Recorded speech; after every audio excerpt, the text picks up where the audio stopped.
এই মোবাইলটা একটু পিছনে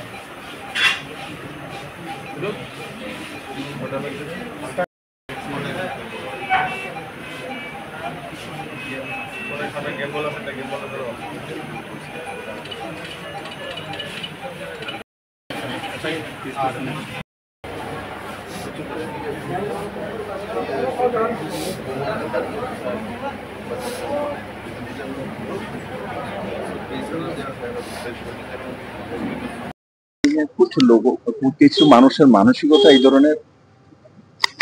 এই ধরনের মানসিকতা সম্পন্ন লোকের শাস্তি হওয়া উচিত।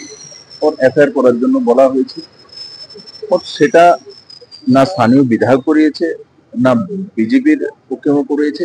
এই ধরনের কিছু মানে যেটাই বলে সমাজদ্রোহী, এরা সুযোগ খোঁজে কোথায় এগুলো করে নিজেদের বক্তব্য বানানোর জন্য।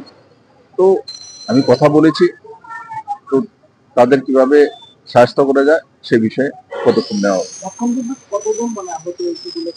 একজন সাংবাদিক বন্ধু আছে, আর আমাদের যে মঙ্গল দেববর্মা, ওনার তো মাথা ফেটে গেছে, হচ্ছে একজনের বাইক কেড়ে নিয়েছে, তারপর আরেকজন মহিলার হাতে চোট লেগেছে, আর বাকি তো অন্যান্য লোকের উপরও আক্রমণ করেছে। তো সেটা সোসাইটির জন্য ভালো নয়, অল আর টিপরা নিজেদের মধ্যে এগুলো করছে, এটা অন্তত আমাদের এই মানসিকতা আমরা অল আর ইকুয়ালিটি দেখি। তো এইভাবে নিজেদের মধ্যে মারপিট করে মঙ্গল দেববর্মার মাথা ফাটিয়ে ওর মাথা ফাটিয়ে তো লাভ হবে কি?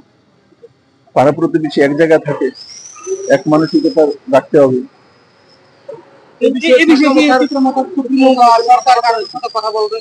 আমি বলেছি মহারাজ বাইরে আছে, সিঙ্গাপুরে আমি ফোন করেছি মহারাজ, একটা নিয়ে হলো।